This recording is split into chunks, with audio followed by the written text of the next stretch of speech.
Hey, Kelsey, Norm MacDonald here. So, you have a podcast, huh? Fantastic. You know what I always say? You know what the world needs more of? Podcasts. Live from the Screwball Whiskey Studios, the Kelsey Hudgins Show.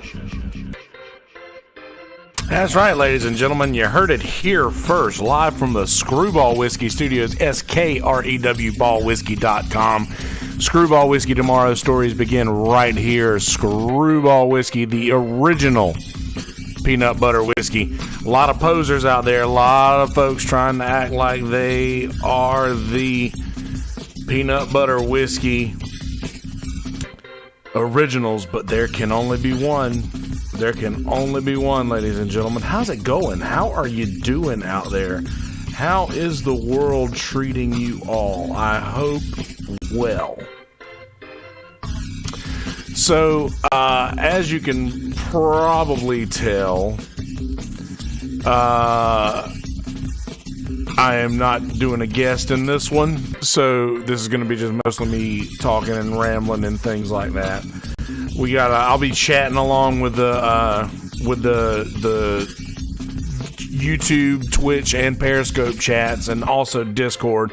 So if you guys want to go and follow me on Twitter at Kelsey Hudgins, on Instagram at Yonder Wizard, WIZZERD, and subscribe to Kelsey Hudgins on YouTube, and so that way you could chat along with me. And if you guys want to also join the Discord channel, the Twitter handle that I just gave a minute ago will have a link on there to the Discord. So join the Discord, the Kelsey Hudgins Show Discord, and you guys can ask questions and chat live.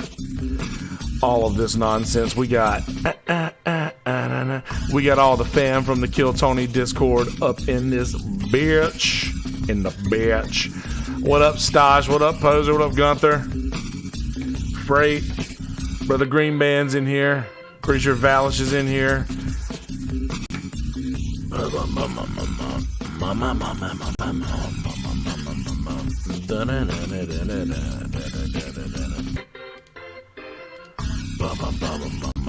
Making sure we got everything cool. What up, Tori? I see Tori in here now.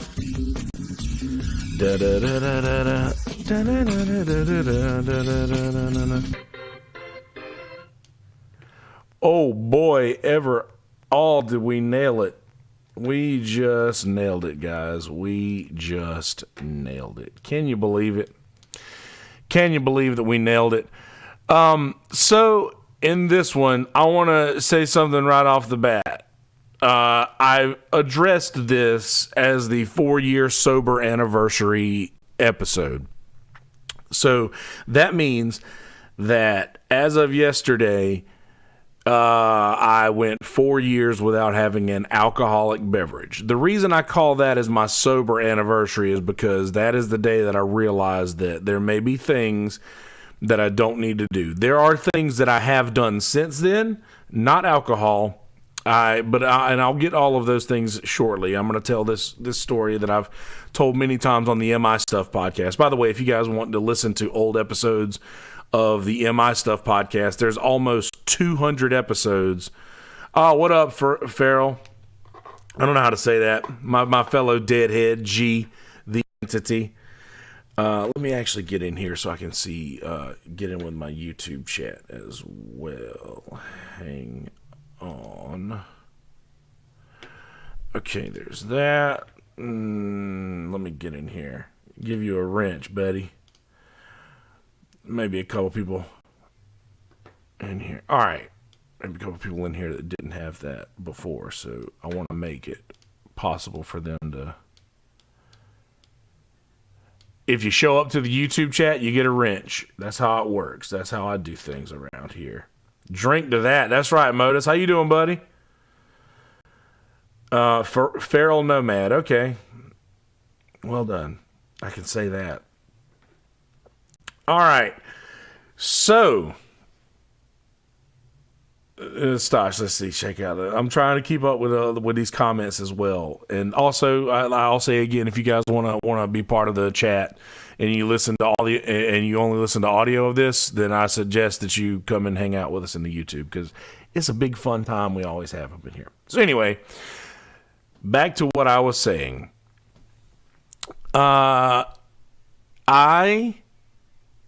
want to say right off I haven't eaten anything. You hear my stomach growling back here because I'm fucking starving. Always work better hungry. I want to state that I have quit drinking 4 years ago as of yesterday. As of yesterday, 4 years ago, I had my last alcoholic beverage. After I quit drinking, I picked up a pretty nasty cocaine habit. And I kept that habit for the better part of a year after that. I stopped doing cocaine cold turkey, just like I stopped doing alcohol cold turkey. And I did that about a year later. So technically, I'm around 3 years off the blow. But the only thing that I still have that I do is pot. Now, I don't count weed as a drug. And I'll explain that in a second, Farrell. I don't think that weed is a drug. I don't think that smoking weed should count against my sobriety. And that is why I had this conversation last night with Smitty on the way to our gig in North Myrtle Beach, which I'll probably talk about too in a little bit. I told him, I was like, I don't think that the weed should count against my sobriety because one thing, it is a plant. You're right, Tori. And, right on, Modus. I appreciate that. Thank you. But yeah, I don't think that I feel like I could still say that I'm sober while smoking weed. I've dropped a little acid a couple of times. That's the kind of thing that you're not really. I feel like to do something, it's like something that controls your life. I've taken acid a couple times since I've quit drinking, but it's not like I'm out here like doing acid every single day. Like this is like a once every couple of years type thing.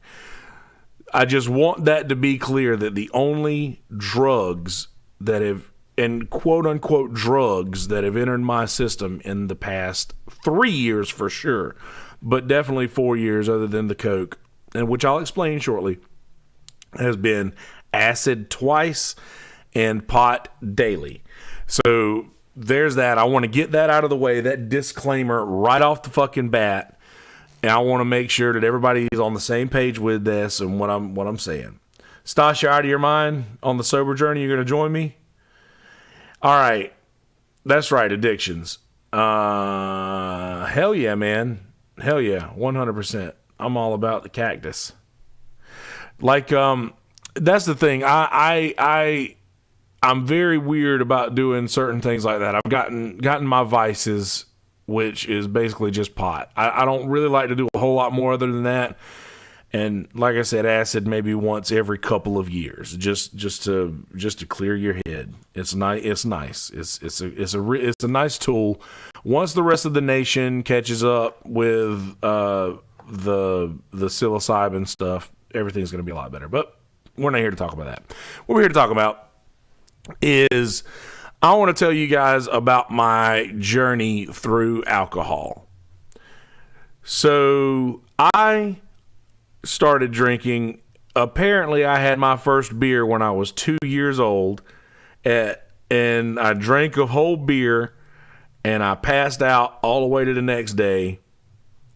And that's just a funny story that my mom used to tell a bunch. Whether it was true or not, I don't know. So I did that. I started drinking again heavily about when I was 16 or 17. 1,460 days, is that how long I've been? Oh shit, used to sell pounds and acid in Chicago. That's wild, man. Shit. 1,460 days is 4 years. Hell yeah, we'll talk about that in a Discord. But anyway, and by the way, The Restream chat window that has all of the YouTube chats, all these chats are displayed on the screen. So if you want to know exactly what I'm responding to at certain points of this thing, then go check out the YouTube channel at Kelsey Hudgins. So anyway, and the 2 years plus a few months is good off the booze, Mornon. Right on, man. So anyway, I started drinking again around 16. My brother had just turned 21, and I hung out with him and all of his friends. So, I mean, I was safe to do that. And plus, my mom let us drink as long as we were like at home and shit. And she didn't care. We would go out to eat. When I was 16 years old, I was a giant. So I would just hand my regular ID over with confidence, and they would just look at the picture and hand it back to me, and then bring me my beers. I would drink in at restaurants and shit. So I ended up going and just starting drinking beers and stuff like that. And then I switched to liquor. And when I turned 18, I got a big insurance settlement from an accident that I was in that we'll cover on another episode one day. And I ended up just spending a lot of that money on going out and getting fucking hammered. And my thing was I could drink more than you. That was always my thing. And it was legendary. It was like people would just brag, on my ability to drink. We drink, but that boy, he drinks. Like he'll drink you under the table, and never thought nothing of it. That's right.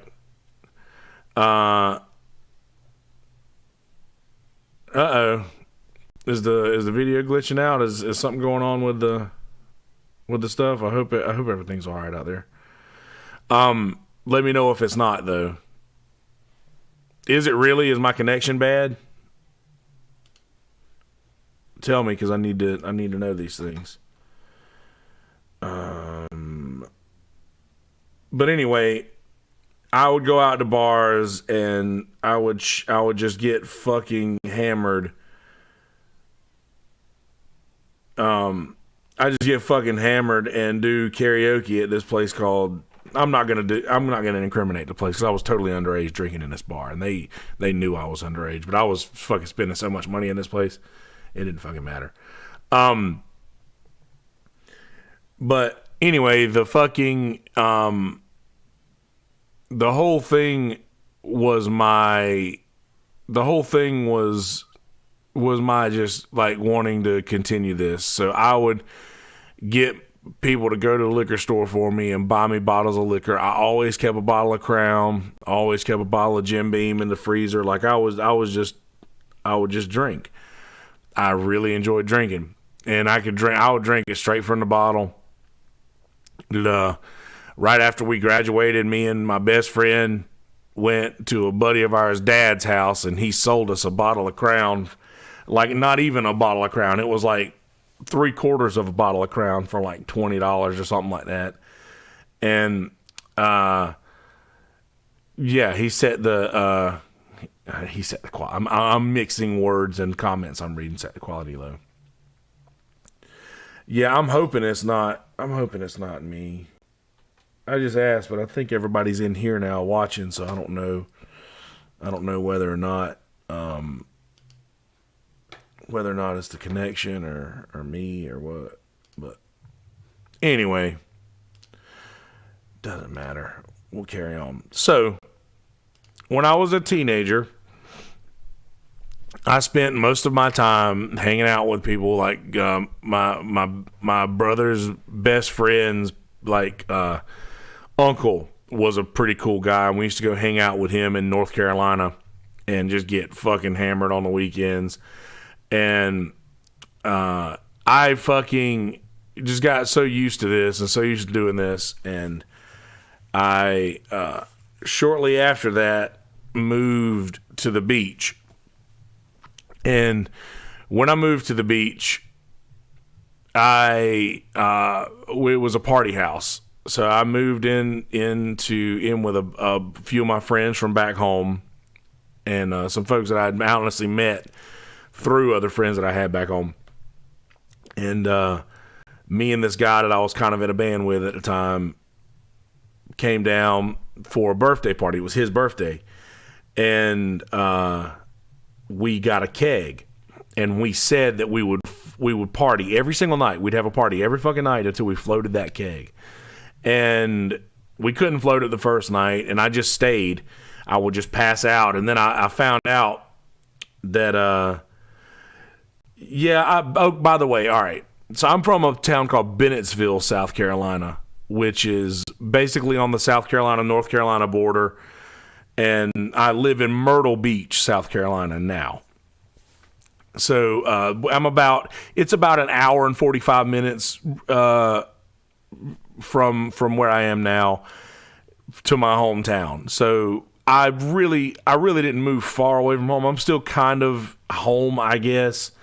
But this is just far enough away. Right on, Gunther. This is just far enough away for me to, like, if anything happened, I could get home in a hurry.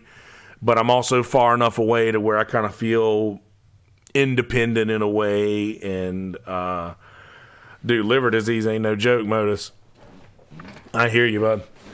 But, anyway, so I moved from my hometown to the beach, Myrtle Beach. And I, just like, it was just a fucking party every night. Every night there were just this group of girls that was always there, and there was like 5 of us living in this house, and then there were 3 or 4 girls that would be crashing every night too, and this just became a thing. This was just a thing that happened. So that sort of just became life for a while. Was just we would wake up and. We'd wake up, and there would always be beer. There would always be liquor. There would always be shit to drink. We would just start smoking, start drinking. That was just what we did. And I look back on those times fondly, just because I don't know, man. It's fun. It's like you're doing something that you're not supposed to be doing, and there's nothing more fun than that. There's nothing more fun than doing something that you're not supposed to be doing, or feeling like that you're doing something that you shouldn't be doing. So we would every day was a fucking party. Like I said, we didn't have any responsibilities those days. That's right. And dude, shit, rent was, what, $200? Because there's like 5 of us living in this fucking house. No anxiety. That's right, man. It was a fucking different time in the world. I don't really know how to explain it. But it was most certainly a different time in the world. And things were better. Netflix was sending us DVDs. We had fucking Grandma's Boy on the TV. Me on a 12-pack a day since you were 14. Shit, that's tough, man.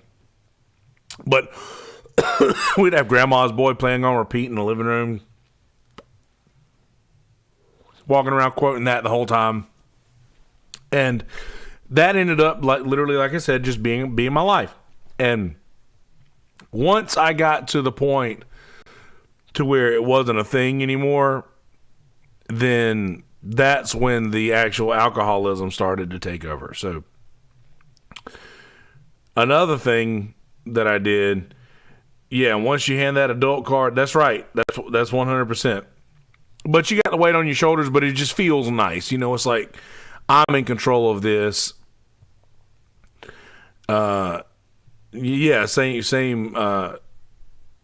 notion, Mornon. But yes, I felt that same weight on my shoulders, but it was a nice feeling. It was like, I'm kind of doing life on my own now. I'm making my own rules. I could go to bed whenever I want to, which I always did that. I've always been a fucking vampire. I've always stayed up all night, even when I was a kid. But I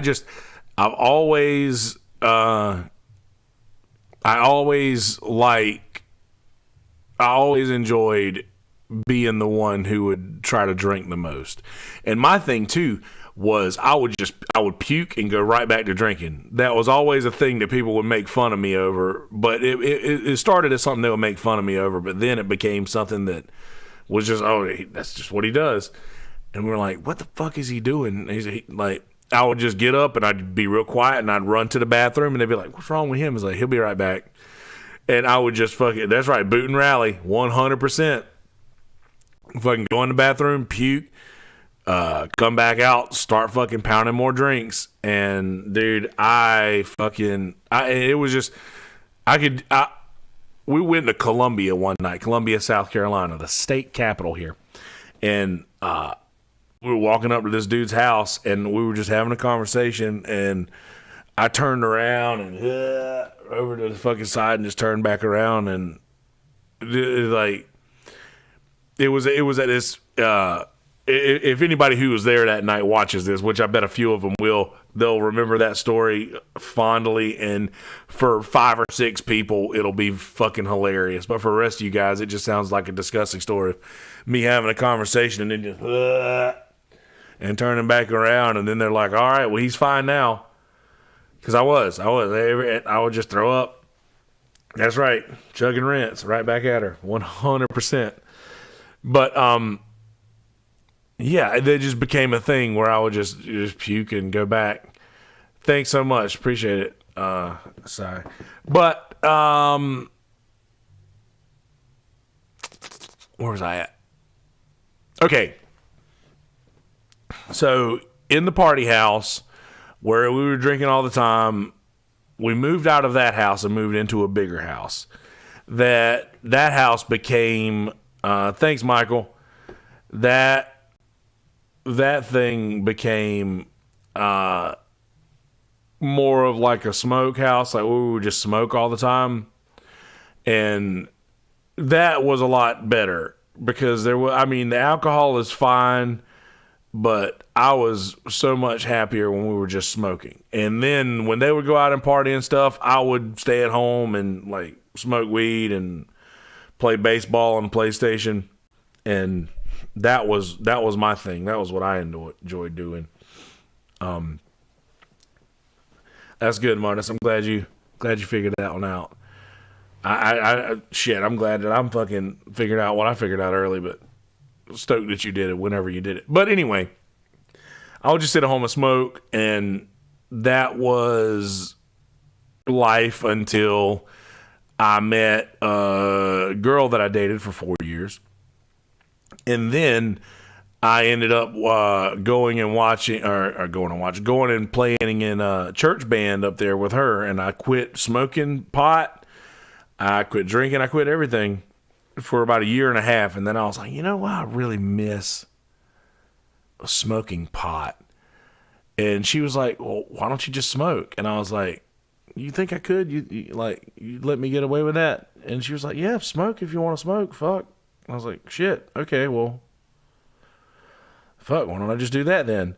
So I started smoking again, pot, and then I started smoking cigarettes again, which, by the way, I was stealing cigarettes from my grandmother when I was a kid. Like, I was always smoking. My brother smoked, my mom's, everybody in my family smoked. My dad quit smoking when I was a kid, but I always smoked. I was always bumming cigarettes, like stealing cigarettes from my uncle's fucking Marlboro Lights, or my grandma's Virginia Slims, or my mom's Durrells, or my brother's Newports. But dude, Gunther, he asked for audio listeners, he asked how was it when I went back to smoking.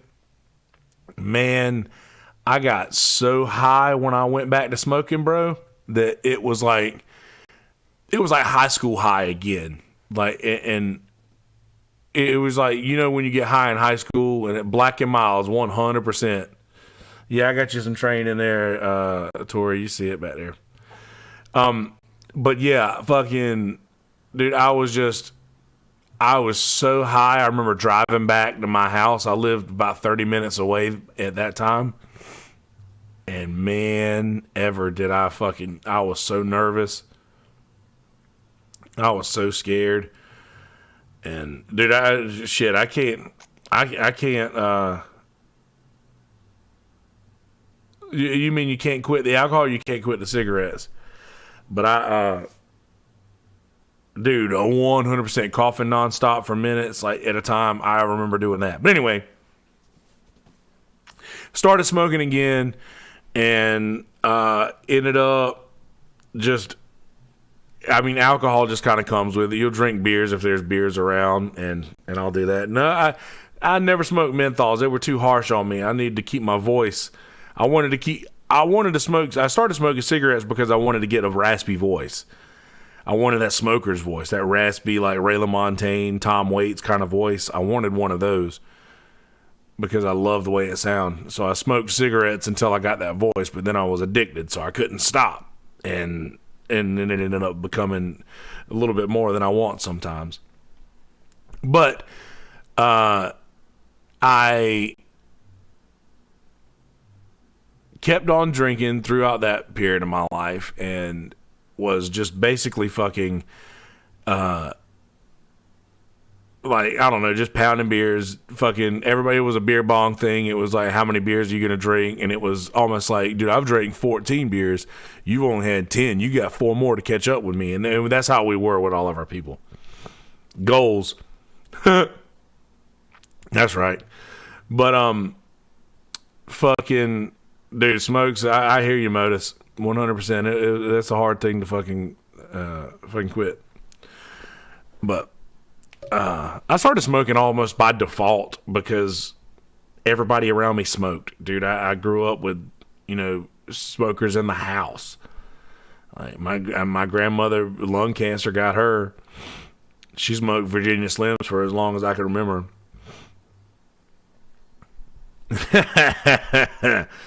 Oh man, well, you never know. Here's hoping that it changes a little bit. You don't want to sound like a lesbian. Maybe you want to sound like a lesbian. I don't know. I got nothing against lesbians. Anyway, and I know I keep veering off and trying to rein it back in here. So I'm trying. Forgive me. And my nose is running a little bit. Every time I smoke something, my nose starts running in because I did all that fucking cocaine for a while. I got nothing left in there to hold the stuff, so it either drains or runs out the front. There's nothing holding it in anymore. Only people who've done cocaine understand what that means. Anyway, anywho, Timmy Pierce likes it when I say that. I, very shortly after that point, started playing music.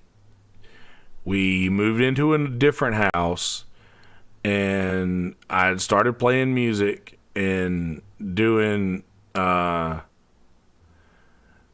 badass weed from time to time, causing allergies, maybe. But I started doing the music thing, and my grandmother at this point was still living, and she told me that my granddad's wish was always she said that my granddad always wanted me to play music and wanted me to be successful with playing music. And my grandmother actually funded me pretty much in my life. Like, she would pay my rent and give me an allowance every month to like go out and start my music career, basically. So, yeah, pretty much, Gunther. She would help me out and like literally paid my way so that I could start, making music and shit. And I did that for a while, and I got to doing pretty good. Oh, Mabel, Grandma Mabel. But yeah, she really hooked me up, and it hooked me up to the point to where at the end of her life, whenever they were reading the will, that I didn't get anything in the will because they saw how much she gave me otherwise. And I'm sorry to everybody else, but listen, I was a kid. I was a kid who always had her. God bless Mabel. That's right. But she really hooked me up for a really long time, and the thing is she always told me, if you ever need any help, don't get worried over it. Don't get upset. Don't get upset or worried or anything. She said, just call me. And yeah, Grandma Yonder, that's right. She would always say, just call me. Don't get worried about it. Don't worry about it. Just call me and tell me what you need and we'll take care of it. And that's what I did.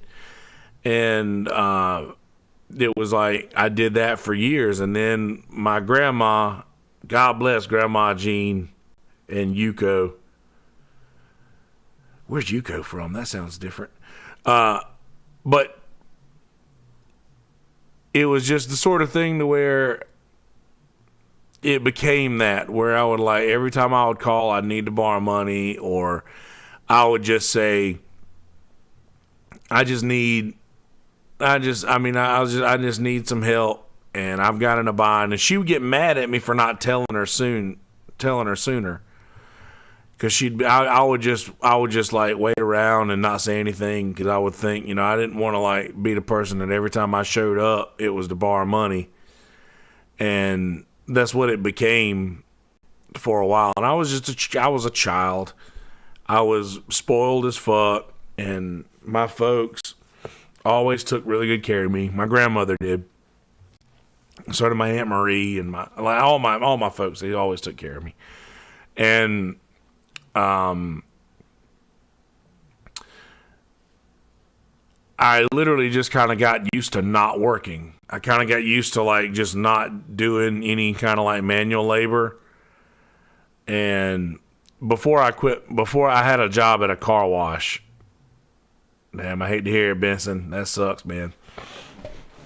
Made that money though. But I worked at a car wash.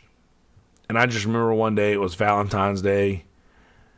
I went and picked up my girlfriend from College of Charleston, which is about a 2-hour drive. And we got back. Like, it was the middle of a snowstorm, the worst snow that we've ever had in this area. And I drove to Charleston in the snow to pick up my girlfriend, bring her back to my house. That was a 4-hour trip there and a 4-hour trip back in the snow. And I drove like 35 to 40 miles an hour the whole way there and the whole way back.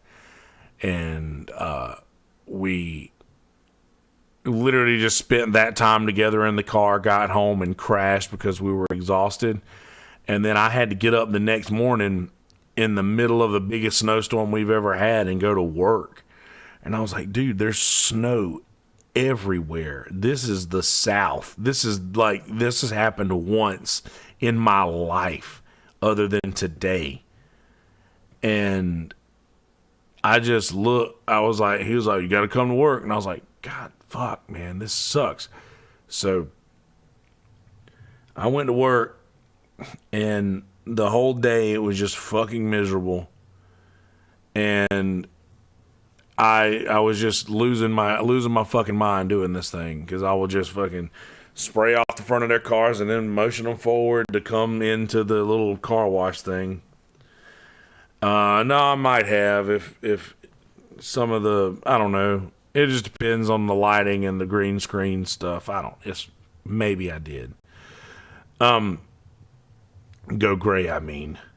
But anyway, I ended up having to do that fucking job for like another week or so. But I called my grandmother, and I was just every day, I'll talk to her every day. And I talked to her and after work and just complaining about stuff. And I told her, I was like, I just can't do this anymore. I was like, I need money to live.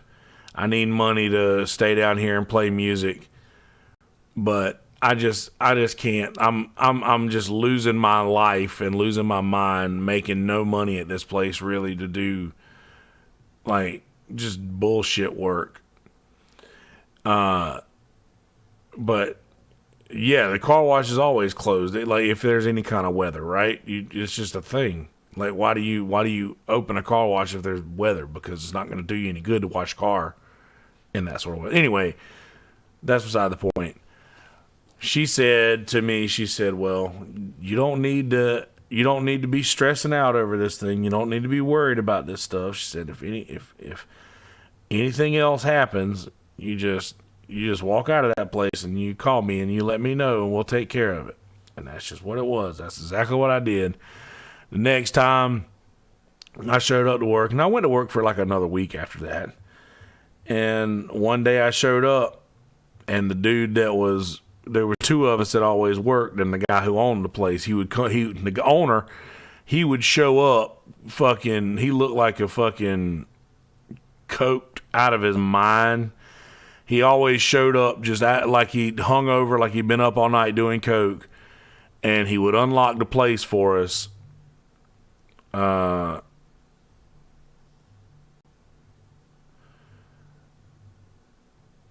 Is it going bad, Soupy? Is my video going bad? It's not. I've got 0 dropped frames here.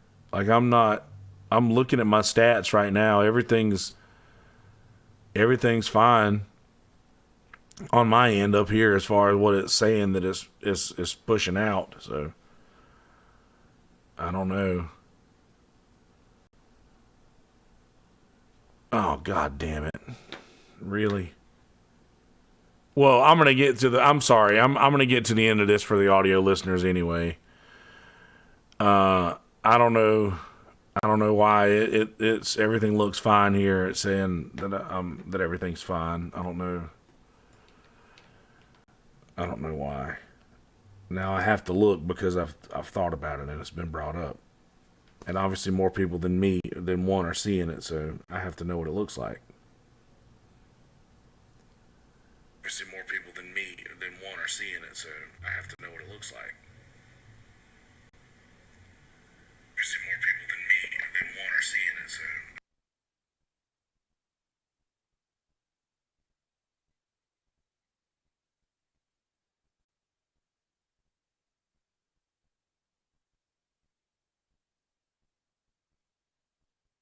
Yeah, I don't know.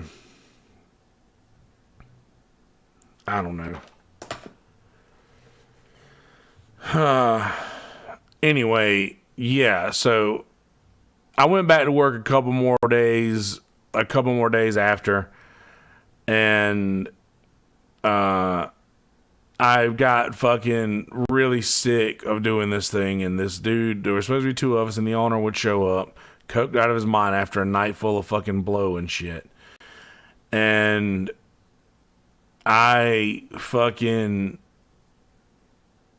got there and he was there to unlock the door. He would show up and unlock the door and leave us. And then he'd come back later in the day and do fucking paperwork and shit. So, I mean, he would come and unlock it, let whoever we were going to be that day, 2 of us, run the place, and then he'd show back up like fucking 4 or 5 hours later. And anyway, it was fucking weird. So I showed up one day and it was just me, and this dude was talking shit. The owner of the place was just like, he was a fucking angry dude. He was just screaming and just pissed off. So, and it was in the middle of the fucking winter. It was after Valentine's Day, so it was fucking probably around this time of year, honestly. Holy shit, I'm thinking now. So is this like, alright, so it's somewhere around this time of year. Maybe this time of year is just my time of year for change in my life. Huh. So this time of year, around this time of year, then this dude's just screaming at me over something that I didn't do, something that I didn't help. I showed up, I did my fucking job every day.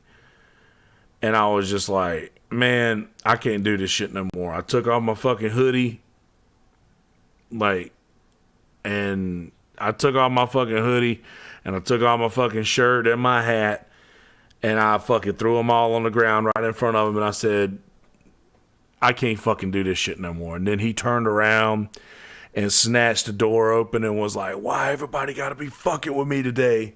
And like slamming the door, and I heard him throwing a bunch of shit around in the office, and I was like, never been fucking happier to walk away from a situation like that in my life. But then on the way home, I called my grandmother and told her what happened, and she said, don't worry about it. Tell me how much money you need a month, and I'll take care of it. You just go out and you play music, and you build that. And that's what I started doing. Here's the thing. I used to play music for this open mic. I used to host an open mic. That was my first music gig down here. And it was more just like hosting, like talking to the crowd. So, I mean, it was sort of stand-up related and shit like that. So, oh yeah, Mima. Well, I got a Mima too. My granny is on my dad's side, and that's the one I'm talking about. My Mima was on my mom's side, and I only saw them, like, we lived in the same fucking town, and I saw them maybe on holidays or when I bumped into them at the grocery store. Like, they didn't have much to do with me. But anyway, fucking, like, I ended up hosting these open mics and shit, and one of the things was we would get like free pitcher beer. We'd get free draft beer all night for whoever was performing. Like for the artists, we'd get free draft beer. So I ended up just fucking getting shitty ass drunk every night, and then after a while, the music stuff wasn't going as great as I would need it to be. And like my grandmother was like, I mean, I had done pretty good. Yeah, he's already been out, but I'd already been done with like I don't know, where I was only doing like 2 gigs a week, and it just seemed like I was stale in my music career, and I was just like, all right, well, I guess that's just not working. So, I don't want to host open mics. I wanted to get gigs. Like, I wanted to do shows. Like, I wanted to play shows around. I didn't want to just do open mics so that other people could come up and I just jam with them all night, which is basically what I did, but I wanted more than that. So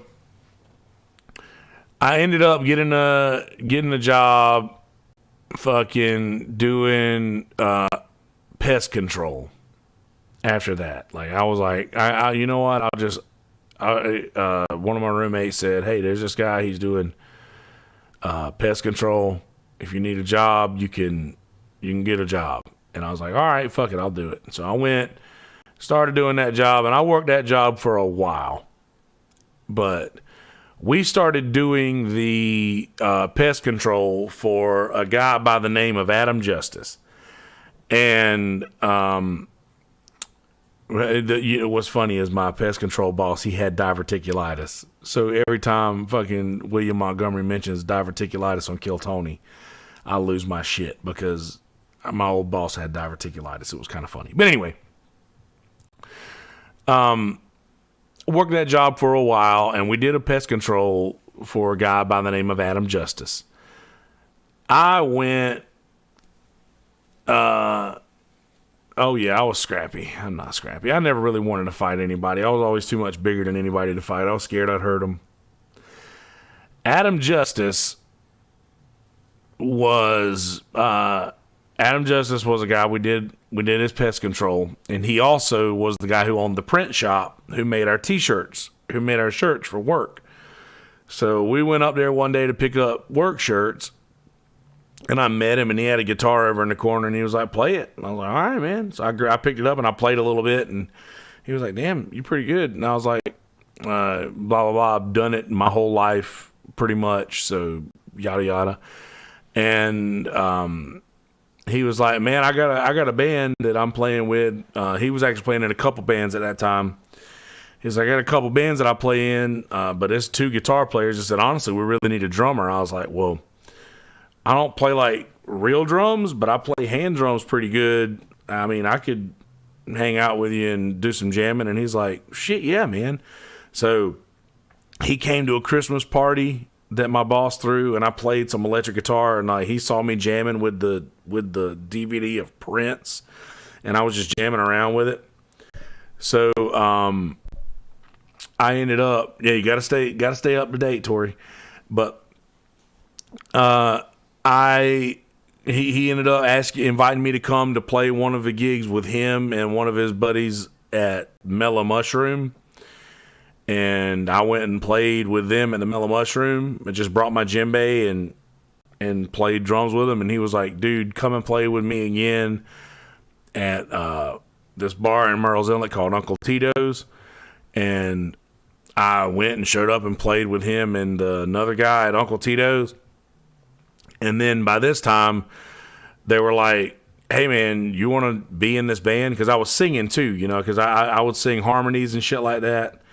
And it ended up being like where I was fucking the drummer in this band. So I joined that band, and we bounced around for a little while, playing at Mellow Mushrooms and like Uncle Tito's and just random shit like that. And Wet Willie's, we played at Wet Willie's a lot. But we in the beginning, we didn't have a name, and nobody could agree on what we would call it. So we started calling it Cornbread after a while. We started off, we wanted, the drummer of the band wanted to call it South of Kings. And because he was a big Kings of Leon fan back then, and I think he just wanted to put Kings in it.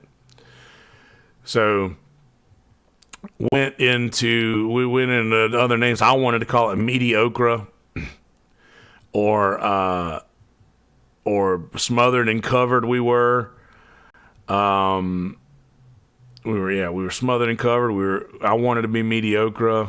I was like, it had to be something like we were Biscuits and Gravy. And he was like, why has it got to be something to do with food? And I was like, dude, because it's funny. I mean, like, it's funny. And he was like, no, I don't like it. But I was like, all right, well, anyway, I think it should be something with food, like cornbread and collards or something like that. And fucking, we called it, we ended up shortening it up to cornbread. So we shortened it simply to cornbread. And we started playing all around. Yeah, well, mediocre, but Meaty, like meaty okra, meaty okra.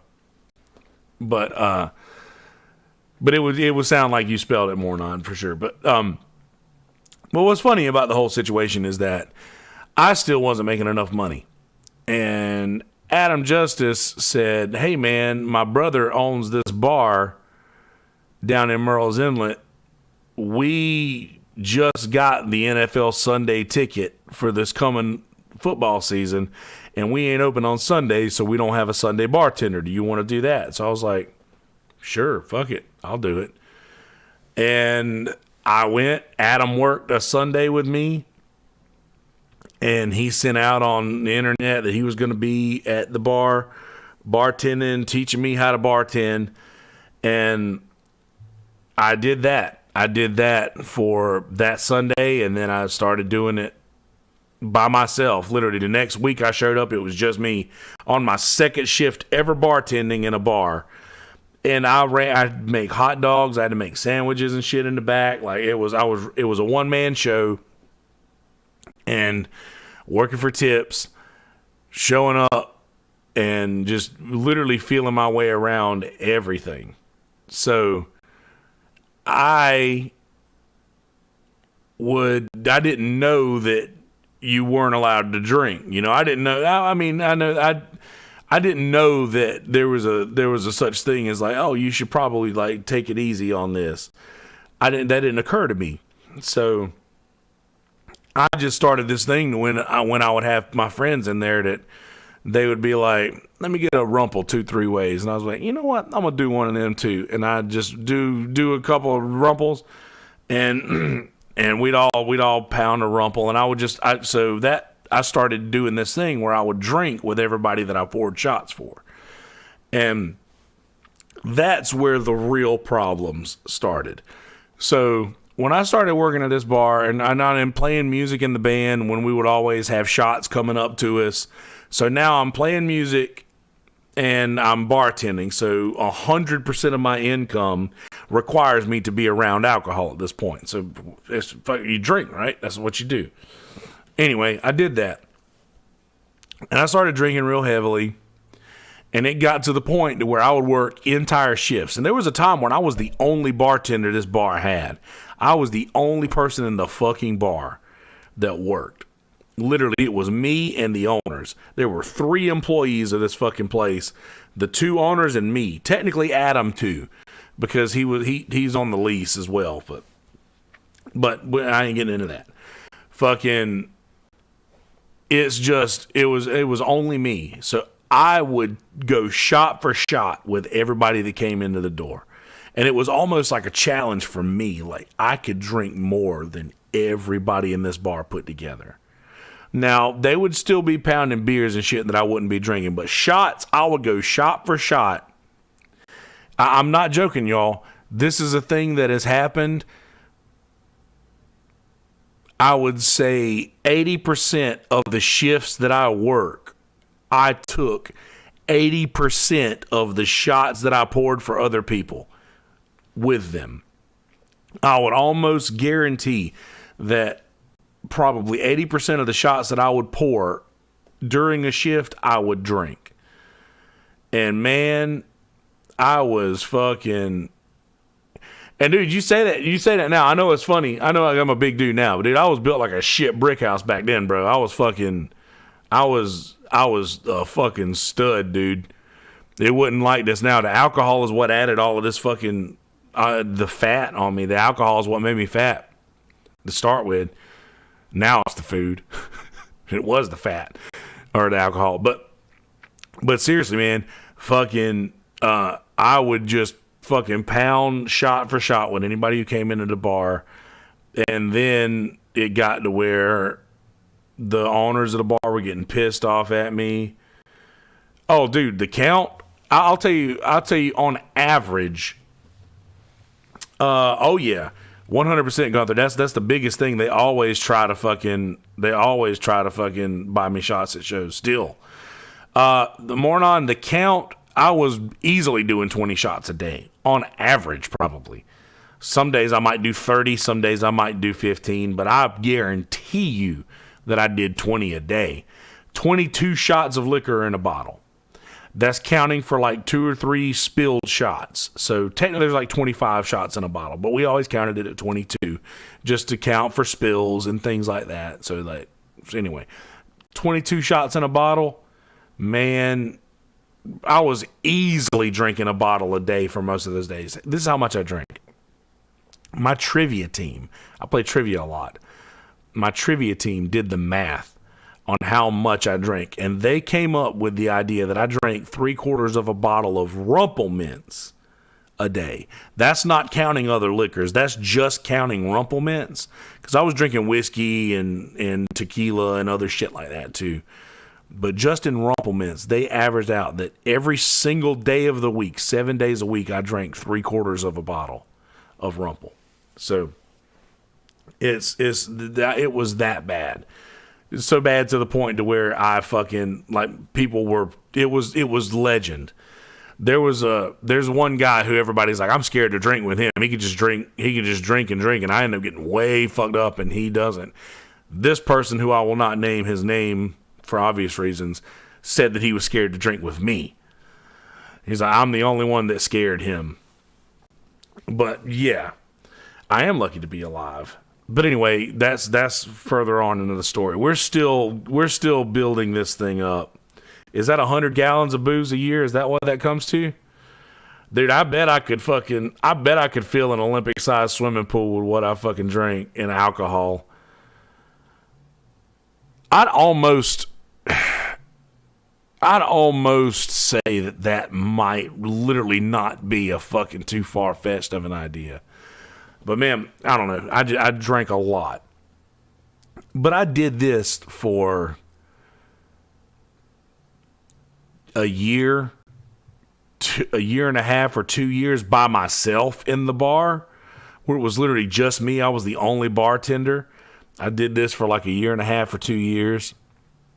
And then I did, we ended up having to hiring other bartenders. And I sort of became the manager of this bar.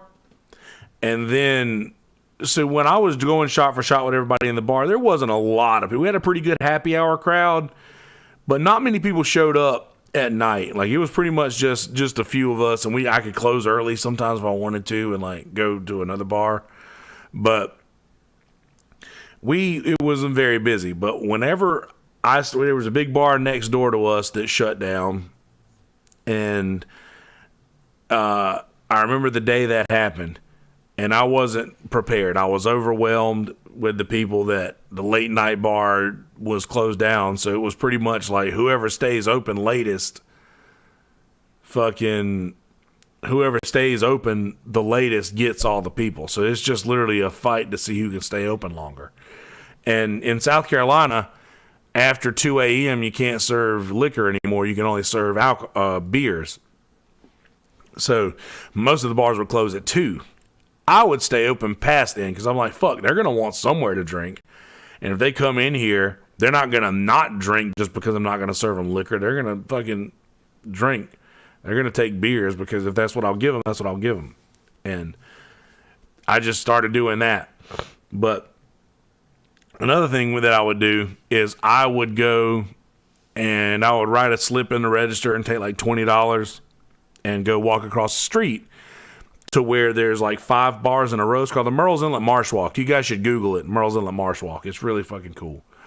But you could go, and I would go over there and I would walk in to each bar and I would buy a shot.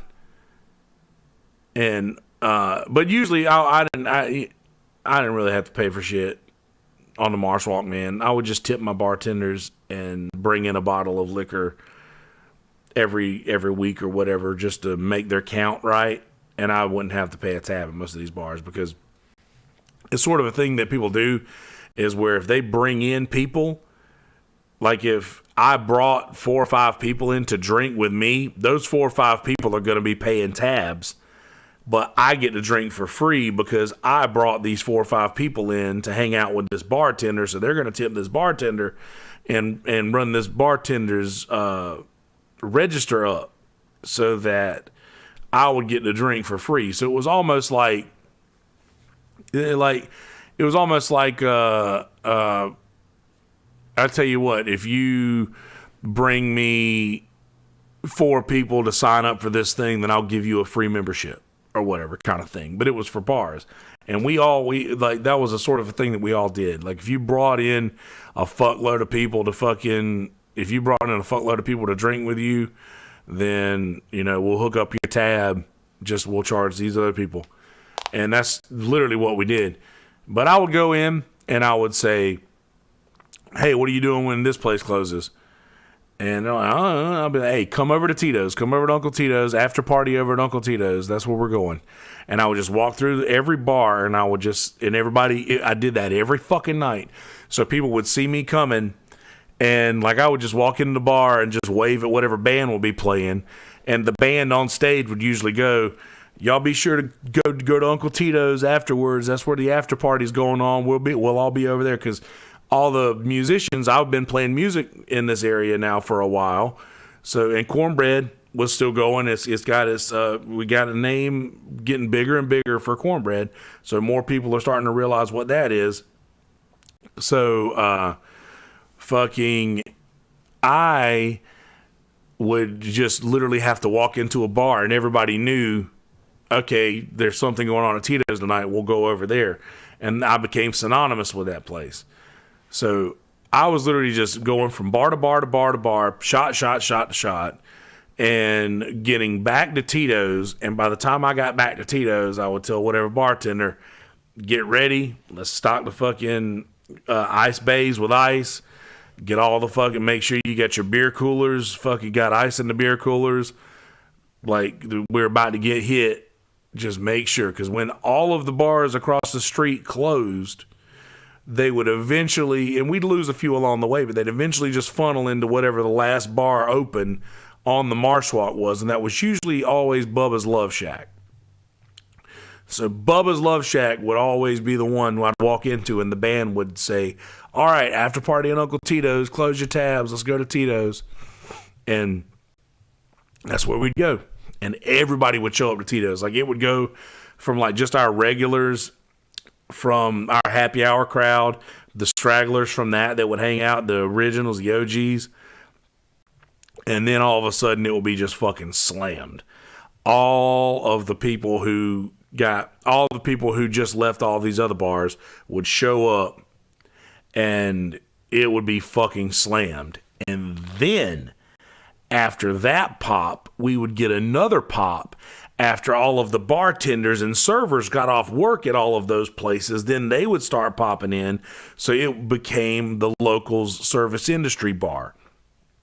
And that's still what it is today. But I didn't do the best. I didn't do the best work with like money and running the register and stuff like that. I worked wonders for that place when it comes to building the clientele, basically. And I did that by literally just drinking with everybody. I appreciate you, Stash. But I did that literally just by being everybody's drinking buddy. And I know I didn't steal. I didn't steal, Stash. I would never steal. But all I would do was just get fucking hammered behind the bar and not ring everything in because I was fucking wasted. And it came to the thing where, and if you guys haven't never seen me drunk, I'm really not much different when I'm drunk than I am right now. And a lot of people didn't understand that because I didn't really act much different. My words would get a little bit more slurred, and you could see you maybe could see it on my face a little bit. But as far as I really didn't act much different. I'm pretty much basically the same sober as I was drunk. But I was just getting hammered and fucking not like I was not ringing shit in. I was just fucking turning into a fucking straight up drunk, just a legit drunk. Like, there's alcoholics, but I was a drunk, and it was fucking embarrassing now that I look back on it. But in that moment, I was proud of who I was. And anyway, I ended up getting the owners of the bar were getting a little upset with me from not ringing things in. And they'd be like, it was packed in here last night and we only rang in blah, blah, blah. We should have rang in so much more than that. And I'm like, yeah, I don't know, man. But you know what I would do? Here's something I would do. I would, at the end of the night, I would look in my tip jar, and however much money I had in my tip jar, I would count it out, and I would go into the register, and I would just ring up shots of Rumplemints, shots of Fireball, and I would just think back to the liquors that I poured that night, and I would just put those liquors and shit in the computer and ring up a tab with all those things on it and put all the money I had in tips back into the drawer. So I wouldn't keep any money. I really wouldn't. And that's a fucking true story. I would take fucking all of the money that I made and I would put it back into the register at the end of the night. Because all I really needed money for was rent and booze, and pretty much I could make rent every month by appreciate you, Brother Cracker Barrel, Brother Gabby. I'm gonna call you Gabby so that I don't dox your real name. Gabby. Appreciate you. Thank you so much, though. I'm glad to be here. But and no, they didn't think I was stealing. They knew what I was doing. But because I would tell them, dude, that's one thing. I'm fucking honest, if nothing else. I'm brutally fucking honest. I would tell them, like, they'd be like, "Did you ring everything in last night?" And I'm like, "Probably not," but because they said we should have made more. We should have made more money than we made, and I was like, "Man, I'm sorry. I didn't just. If it's any consolation, I didn't keep any money. I put everything that I made back in the register." Like, I rang up a tab with all this shit on it. I'm sorry. And that's basically, I don't know, that was something that I did. And I don't know. I felt like it was like maybe pouring a bottle of water on a forest fire, but I don't know. I was trying to give back because I knew that I didn't ring in everything properly. But me not doing that made that bar fill up because people knew they could come in and they could drink, and I would forget to put shit on their tabs. And at the end of the night, their tab wouldn't be. I'd get so drunk I'd ask people, "How many shots do you think you took tonight?" And see what they would say, and I would just ring that in. So, that all became normal. Then it got to the point to where I was starting to get a little sloppier, and was drinking a little bit more.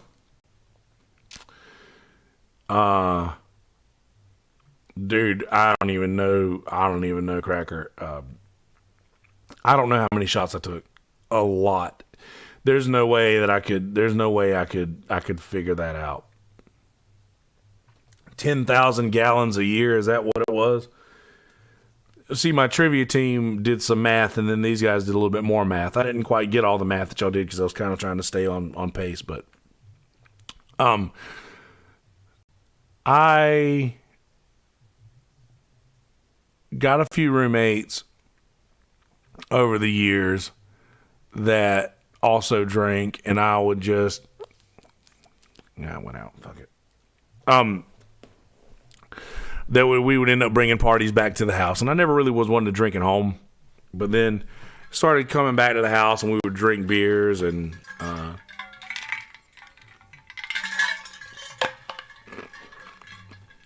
started drinking beers and shit,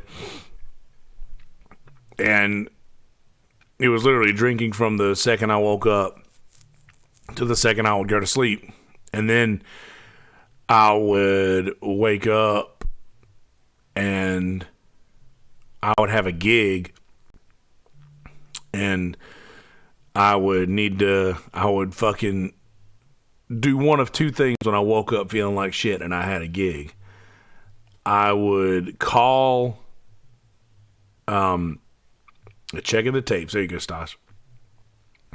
I would call my agent and say, "Hey, man, I kind of feel like shit today. Can you get a cover for tonight's gig?" And he's like, "No, man, if you can't do it, we'll just have to cancel." And I'm like, "I'm sorry, man. I'm just going to have to cancel it, dude. I just can't do it. I'm feeling bad right now, and I'm hurting." He's like, "Dude, you need to stop drinking so much."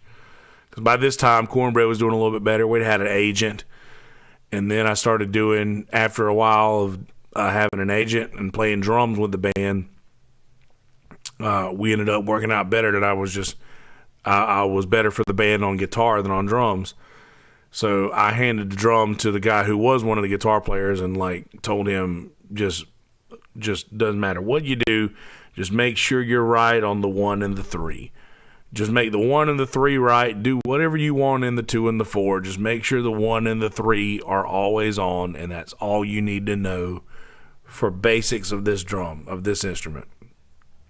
And I pretty much handed it to him and taught him how to do this over the course of a few years and just made him do it. And that ended up becoming to where I was fronting the band at this point. And then we started doing duo gigs, and then we started doing I started doing solo gigs. So the music career ended up getting a little bit better and a little bit better. And I was just drinking a little bit more and a little bit more the whole time. And by this point, I'm just calling my agent.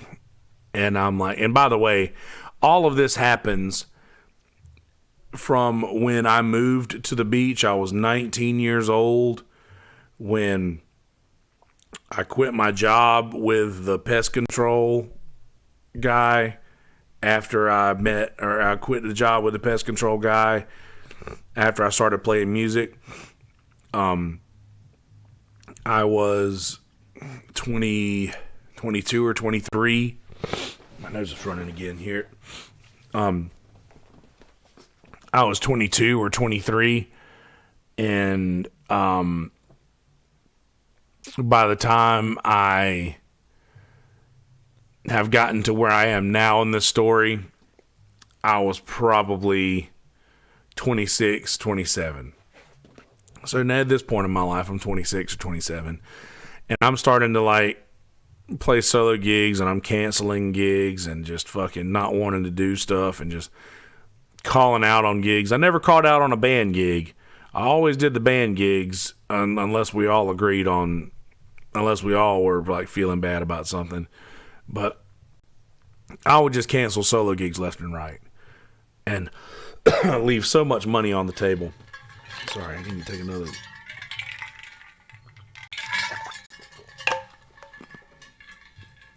So leaving so much money on the table, just drinking more and more. And it would get to the point where I would either call and cancel that gig, or I would wake up and I'd go down to Tito's and I'd take 2 or 3 shots of Rumple before I got on the road, because I would have the shakes so bad that I'd be scared I'd kill somebody. All right, Modus. See you. Appreciate you stopping by, man. Glad you conquered your demon too. So I would have to go take a shot or two of Rumple at the bar because I'd have the shake so bad I think I'd kill somebody. And I'd go play my gig, drink so much liquor at the gig that I would go to, and make so many more people. Like, I would just, anywhere I went, like, I would encourage people to drink. It was sort of a thing that I did, and it was sort of a thing that bartenders looked forward to when I was playing, because they knew I would make the crowd drink and their register would go up and their tips would go up, and that was sort of the thing. So I had a reputation to uphold at this point, and any time that your drinking becomes your reputation that you have to uphold, that's a really, really difficult thing to break away from. So I became that guy who was just, they'd be like, dude, he gets drunk as fuck and it's hilarious to watch. And I would just talk most of the time and just say crazy shit like that. And it became, that's what I became was, okay, so I'm the drunk guy. I have to be the drunk guy. So I'll just be that. And sure enough, that's what I did. And that is a young man's game, Stosh, 100%, dude. But it got to the point to where, like I was saying, having a couple of roommates, we would bring people back home, and we always kept liquor and beer in the fridge and freezer, and it was just the sort of thing where it was always around. And then I started throwing up blood a few days a week. Once I woke up in my room, once I woke up in my bed and I had puked off the side of my bed, and thank God I'm a side sleeper, but I had puked off the side of my bed all over my piano and my nightstand. I had vomited all over it. And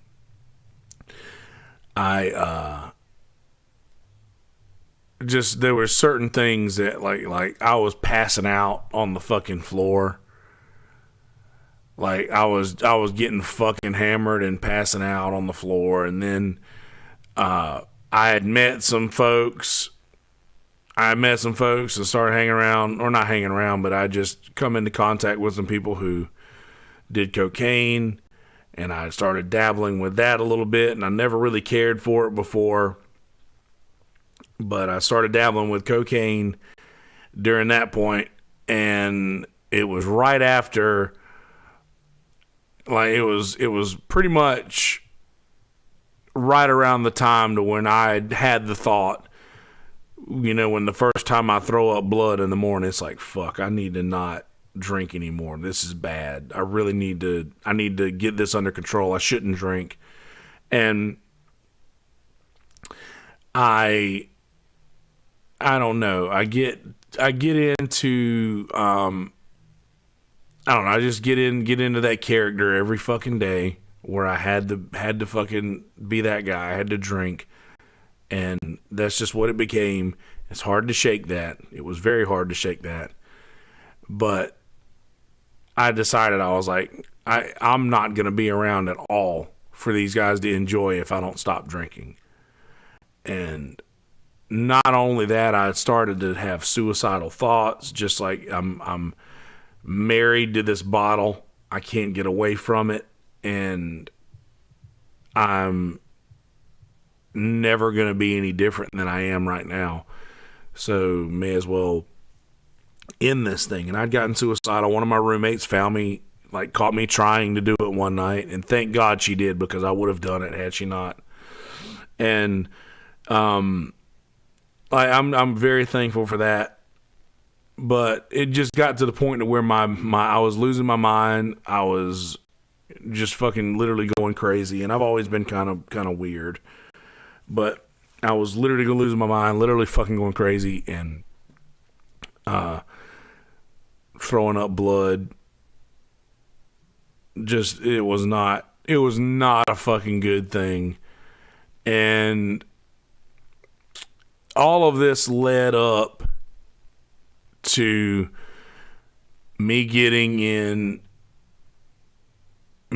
just getting to the point to where every single night I would lay down and be like, God, if you just let me get out of this, I'll never drink again. Every single night, if you just please remove the urge. And it wasn't I'll never drink again. That's not exactly what it was. It was just, will you please remove the urge for me to drink? Will you please just take away this desire to drink alcohol?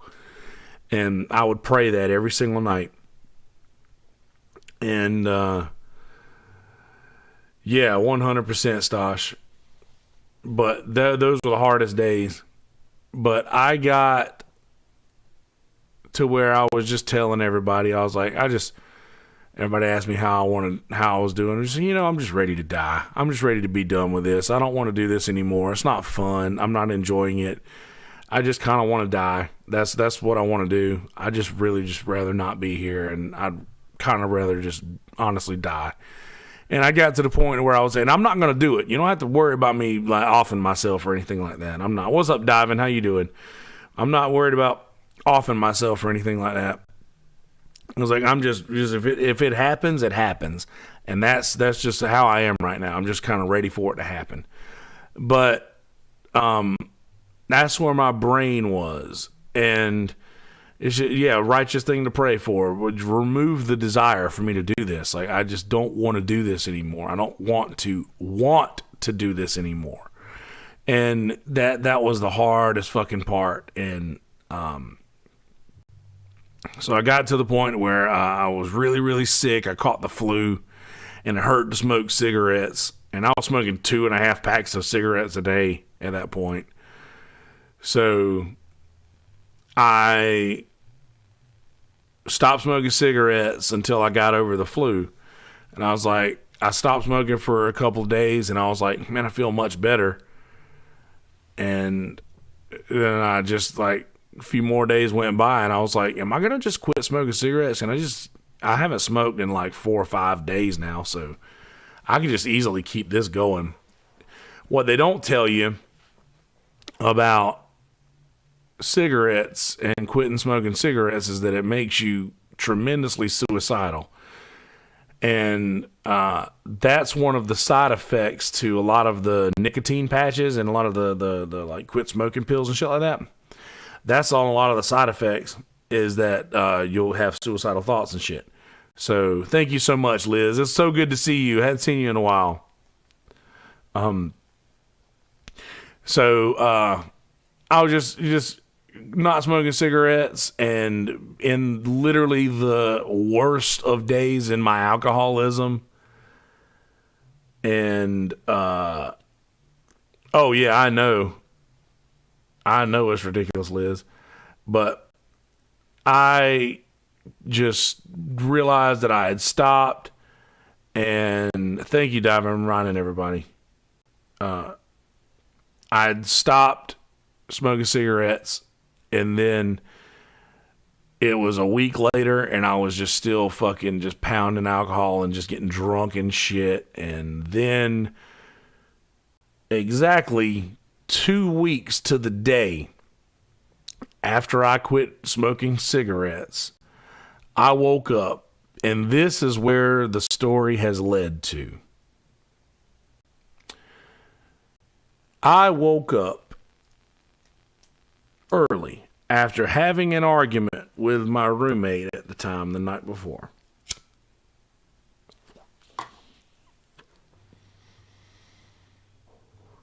My roommate and me got in a pretty big fight. The next morning, we woke up, both of us had to be at the same thing early.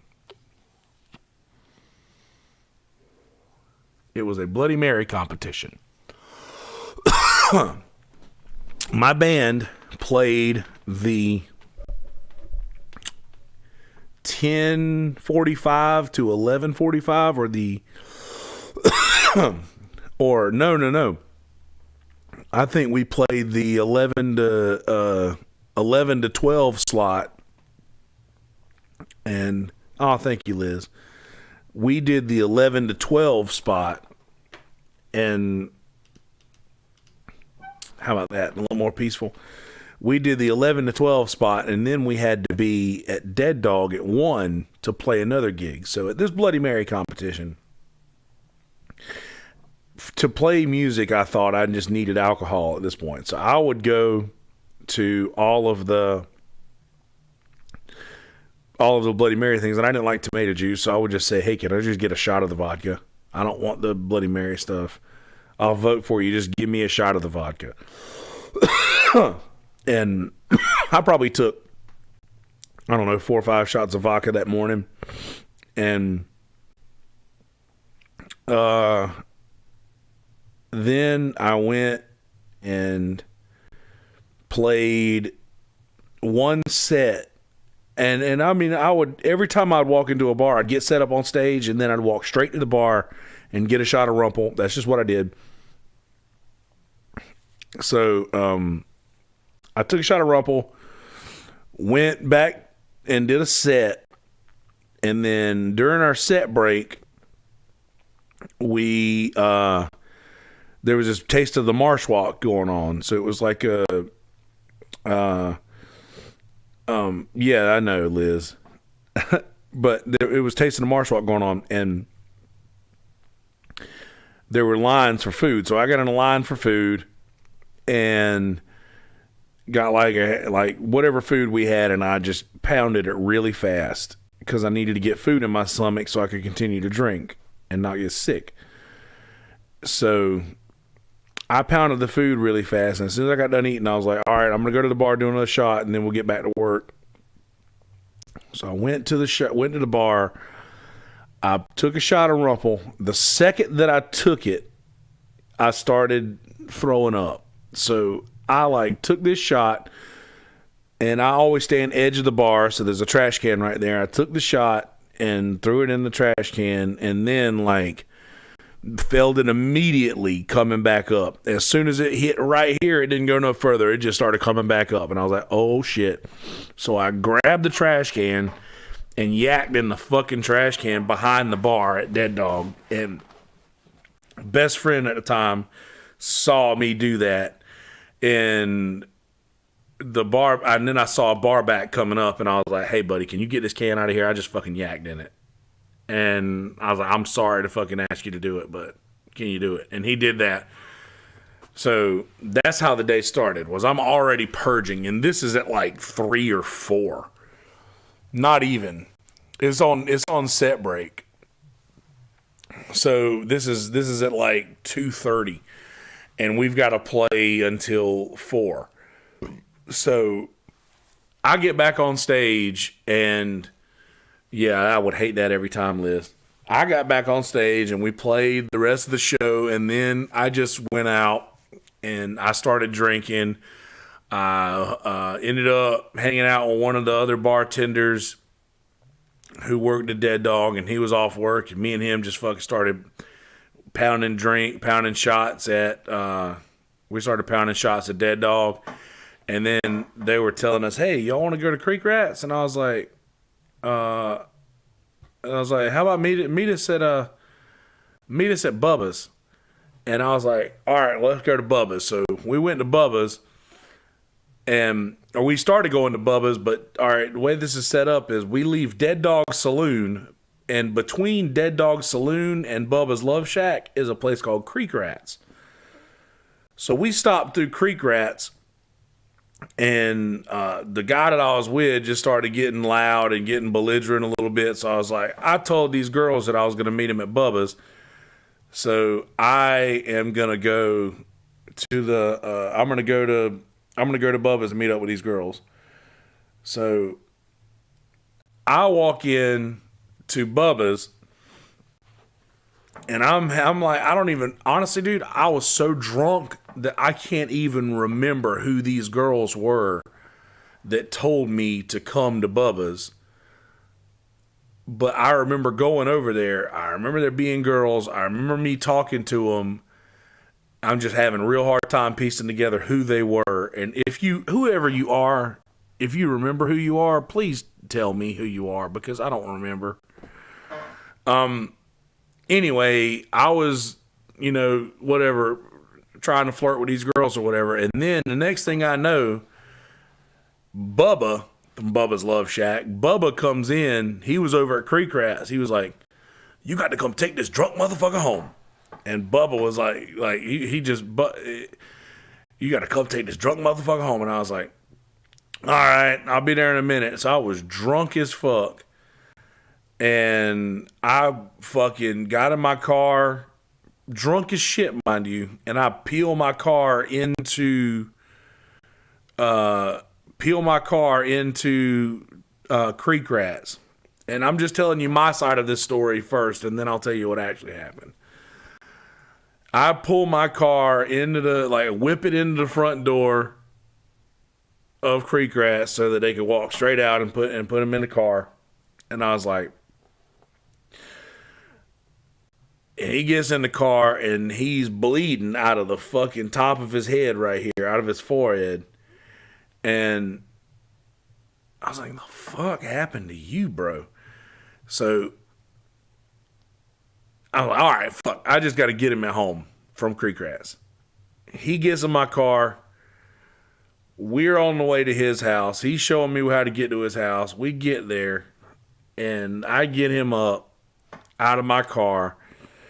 And he's a big guy too. He's built. He fucking works out and shit. He was in great shape. I'm more fat than he was big for sure. But he's a heavy fucking guy. And I picked him up, and he started to fall. And when he started to fall, instead of, hey Abby, how's it going, darling? He started to fall. And instead of helping me, like he grabbed a hold of my arms like this so that I couldn't brace my fall, and pulled me down, and I hit my fucking forehead and my nose, and I just fucking I literally just busted the fucking top of my head on the grass in front of his house. And I mean, it fucking hurt, dude. Even the grass, just my forehead and my nose smashing into the fucking grass, it just didn't feel good. So I got him into the fucking house and got him in. I was like, dude, you got to go to the fucking bathroom, man. You bleeding out of your fucking head. So I got him in the bathroom. I was like pouring peroxide and shit on like, there wasn't no toilet paper or nothing. So I'm like using fucking, I don't know, like the towels or something to like, they got blood all over it. I'm covered in blood at this point because I'm like trying to fucking take him in the house. I'm covered in blood. And I finally get him into the fucking house. And then he was like, you gotta go. And I was like, all right, man, I'm fucking out of here anyway.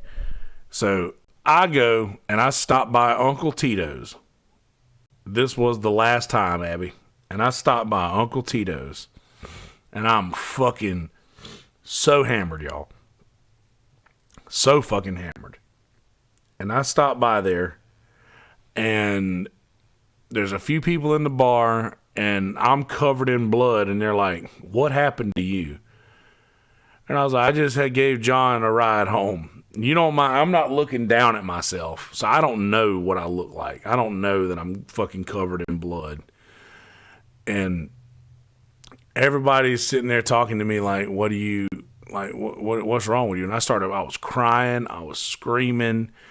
And I was like into this girl at that time. And I was pissed off that she was hanging out with my fucking roommate a lot and not hanging out with me a lot. I was upset about that. And it was just fucking irrational anger that I was feeling. But I was drunk, so I couldn't tell the difference. I was drunk all the time, so I couldn't tell the difference. And I grabbed a pool ball and tried to throw it through the back door of the bar. I'm pretty sure I was throwing chairs and shit around.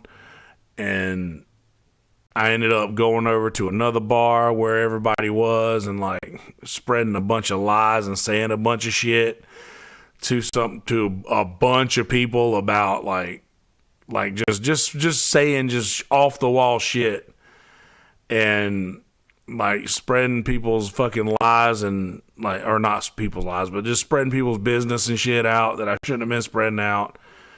And I just, and plus I would slap the fuck out of people. When I got drunk, I like to slap people. I would slap the shit out of people. And I was just walking around just slapping the shit out of people. And my thought process was I'm going to go slap the fuck out of somebody until somebody slaps me back. And nobody would ever slap me back. But anyway, I was going around doing that, and people were like, people were coming up to me asking me why I was saying this shit. Why are you saying these things? Why are you saying this? What are you benefiting from saying this? What are you? Who's benefiting from you saying these things? And I just would just say the most off the wall crazy shit about people. And I don't know, I was really, the root of it all was I was upset that this girl who I'd fucking, like, been practically fucking in love with for years would just, like, stop fucking hanging out with me and stop, stopped hanging out with me and started hanging out with my roommate at the time. And I was just fucking really upset about that. And it got to me. It fucked my head up. And that night, when my head was most fucked up, and I'm sure I had a concussion from eating face on a fucking front lawn, I mean, all this stuff came to a head. And then I got drunk as shit. All of this stuff happened, and I fucking went and left after they left, after my roommate and the girl that I was fucking in love with basically left. I was just like, I fucked it all up.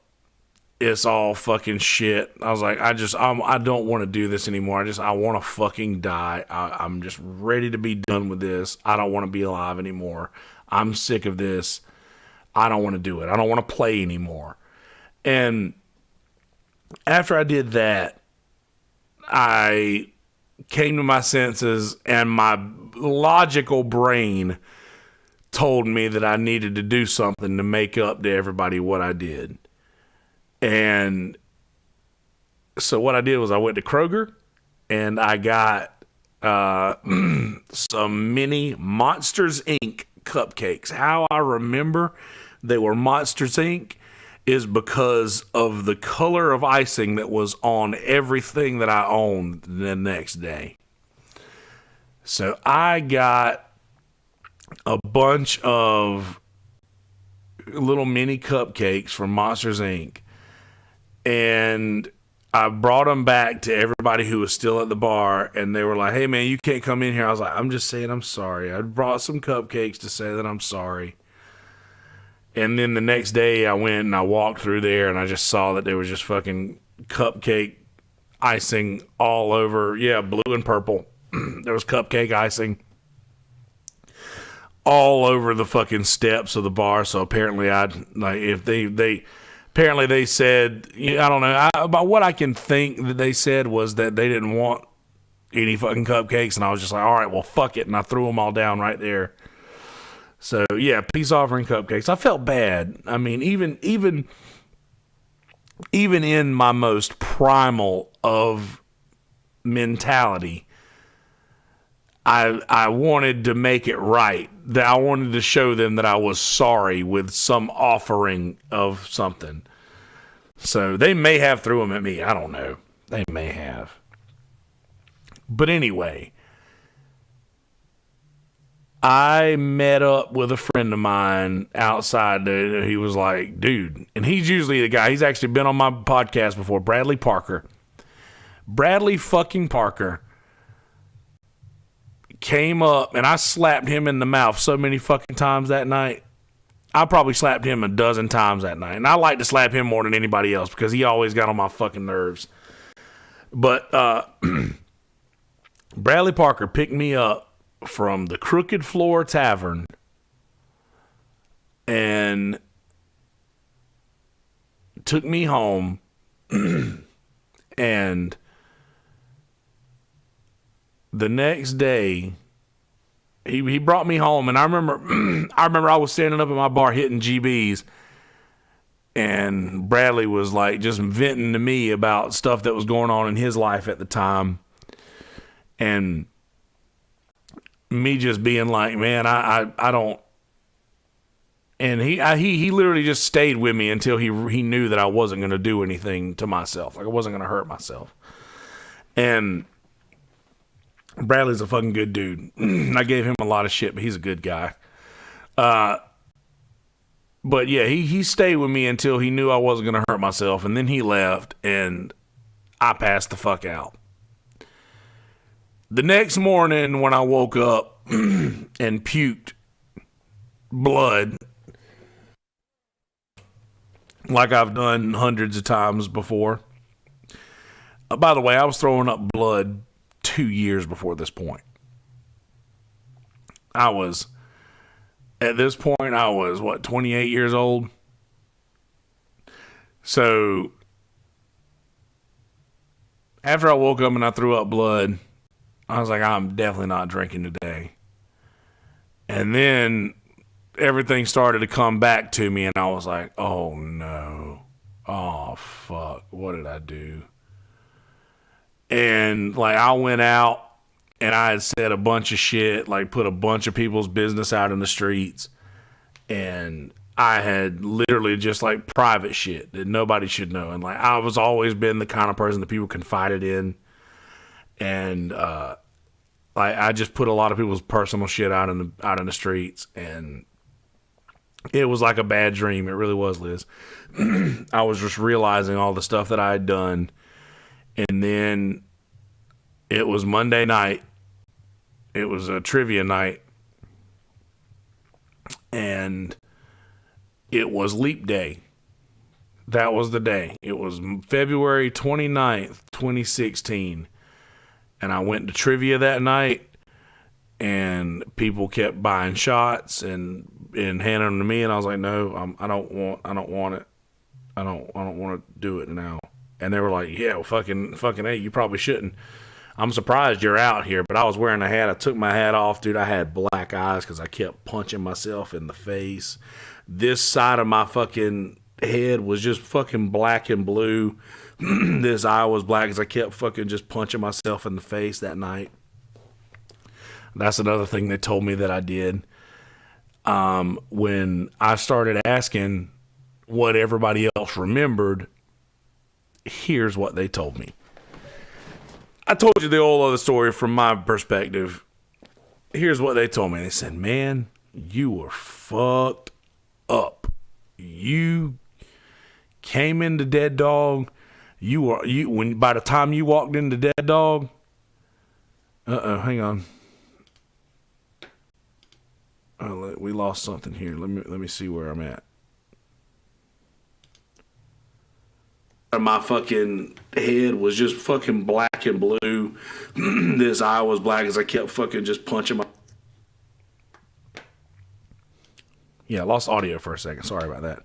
But yeah, I just kept punching myself in the fucking face. And it was just not a fucking good day. It was just not a fucking good day. So this, after I fucking found out that I was doing all those things, I started getting curious about what else I did. So when people told me their side of the story, I found out that I came into Dead Dog at before 1 o'clock, hollering, like being loud and just fucking boisterous. And that's sort of like I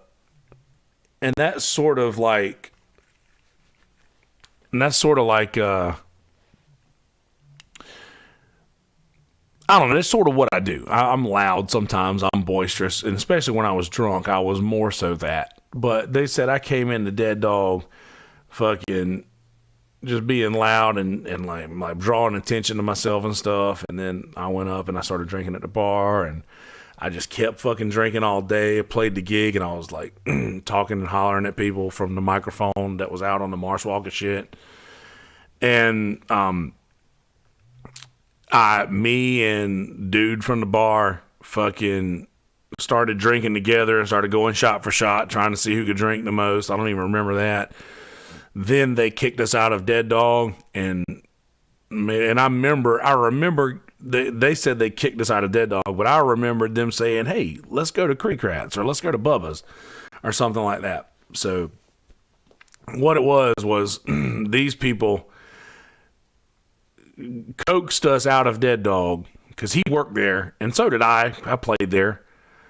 So we coaxed us out of Dead Dog, and on the way to Bubba's we stopped at Creek Rats, where the guy that I was with started getting into an argument with somebody and trying to swing at Bubba was at Creek Rats, and he fell and hit his head on the corner of a table at Creek Rats and busted his head open on a corner of a table at Creek Rats. And then holding like towels and shit over his head, they called him a cab. When the cab got there, he went outside and like they had to help him over to the cab, and then he was trying to get into the cab and he slammed his head into the top of the cab door. And then he tried to swing at Bubba again at Creek Rats. He tried to swing at Bubba again. And then that's when the cab said, I'm not taking this guy. Good luck. That's when Bubba came and got me where I was at the Love Shack. I was at Bubba's Love Shack. He walked in. You got to take this drunk motherfucker home. So that all happened by me fucking that led up from me leaving him at Creek Rats to me going to Bubba's. And yeah, you don't fuck with Bubba. Bubba, I don't know if y'all know Bubba, but you can go watch. If you want to see Bubba, you can go to Yonder Wizard on Instagram, and there's a video that I took a couple of days ago that's got Bubba in it, where he was walking up at the end of the video. He walks up and says, man, you had me laughing my ass off at the collard green cook-off the other day. So all of that stuff transpired where he tried to swing on Bubba. He fell and hit his head on the corner of the fucking bar. Tried to get him into a cab. He busted his head on the fucking roof of the cab trying to get in, then swung at Bubba again. Then Bubba fucking came to get me. and I drove around to take him home. Then all that we know happened there is what I told you, because that there weren't nobody there but me and old fella, and I'm not going to incriminate in this story because it's pretty rough. But fucking, then I get back to Tito's. They said, you came into Tito's and you swung both doors open and you kicked the chair into the fucking wall, and they kicked the chair and kicked the chair into the fucking wall, and then covered in blood, and everybody asked you where where the dude you were with was, and you said he's fine, he's at home. And then they left immediately and went to his house to check on him, because I walked into the bar covered in his blood, kicking chairs and shit, mad because I just fucking busted my head in his front yard. And fucking just like I realize now that it looks like I might have murdered him, and that's what they thought, because they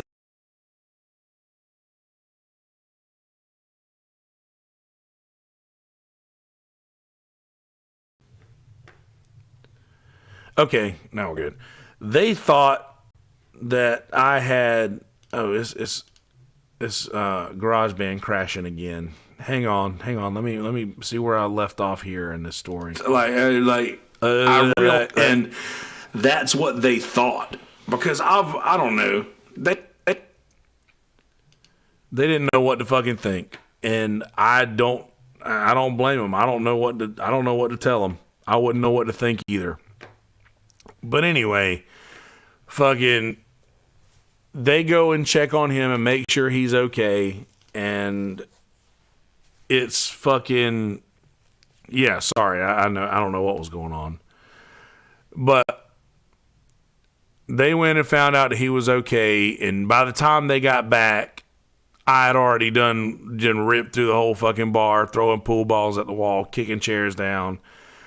And that's where all the other stuff started. So that day I woke up and decided, they told me all of this stuff. They filled in the blanks for me. And I was like, shit, well, I'm not drinking for a little bit, just a heads up. And me and my roommate got in a huge fight over it, because I was like, hey man, I'm going to tell you right now, dude, I was drinking. I'm sorry. I didn't mean for it to happen like it happened. I'm really fucking sorry. I said, if it's any consolation, I'm not drinking again. Like, I'm not drinking right now because like I feel bad about what I did, and like I don't know another way to tell you I'm sorry other than to like change the thing that made me do it, which is drinking too much. So I stopped drinking, and I couldn't completely walk away from getting fucked up. So I did a little bit of cocaine. And it's most impressive to do cocaine and not drink. That's a pretty impressive thing to pull off. And I was pretty proud of that. So I just started doing coke, and then I started doing more coke. And then all of a sudden, love you back, poser. Then I started doing more coke. And then I just realized that coke had just taken the spot of what alcohol used to be. And I finally came to the realization months and months after that, when I was spending all of my money, all of the band's money, all of like every dime that I had, not paying rent, not doing anything, like just literally wasting money on coke. And I fucking, yeah, I know, Liz. Did coke to sober up the booze. I hear that, Abby. But, and I try, Liz. I try. I am very dark, but I put it on blast now. And, I just did so much of it. And it was getting to the point where I was doing about a ball a day. And then it got to the point where I just wasn't running out, to where I would always have enough. And then got to the point where the folks that I was doing it with started asking me for it, and then I would be like, started asking for money, and that drove a wedge in between us, because I was like, hey man, this shit ain't free. I can't just give it to you regularly. And then they got mad at me doing it by myself and not sharing it. So I was like, man, I really don't even want to fucking do this anymore. And I don't remember. I remember the exact day I stopped drinking. I remember the exact day I stopped smoking cigarettes. But that's right. There's never enough Coke. There's never enough. No matter how much you got, it ain't enough. You need more. Always more. And I don't know. And I've tried Adderall a few times, but Adderall I don't know. Just Adderall can make you crazy if you do it too much. It can make you delusional, and just like cocaine. And I say that because I've done it. I say that because I've done it before. If you stayed on it too long, it just made me delusional, made me crazy. And it's fucking, I don't know. It just makes you create situations, and I know that people that I'm close to who do Adderall a lot, and they just create situations in their own brains, and it's a delusional situation for them. But there's people that I know that do way too much of that shit. But it happens, and it's guaranteed to continuously happen. But anyway, I'm not going down that road, because that's a whole nother talk. But it got to the point to where I wasn't running out. I was doing the shit every day, and it was taking all of my money. It was taking all of my fucking, all of my brain cells. It was like fucking killing me. And yeah, Coke, 100%, dancing on the head of a pin, 100%. That's what it is. It's just like, it gives you this high that's not even really that great. It's just the thought of doing it that it's like, oh, this is fun doing this. Like the act of chopping it up and then lining it out and then just fucking blasting it is fun to think about. The process of it is fun. But I don't know. It was just, I remember the date of everything that I've ever quit. I don't remember the last day that I did Coke. I don't remember what date it was, because the last time I did it, I'm pretty sure I didn't think it was the last time, because I just did it. And then I was like, it was with other people, and it got to be to the point to where it was just too many noses around all the time. And that was what I always said. Like, there's too many fucking noses in this house. Too many noses on this. I don't have enough Coke for all these noses. And it got to the point where that was ruining my fucking life.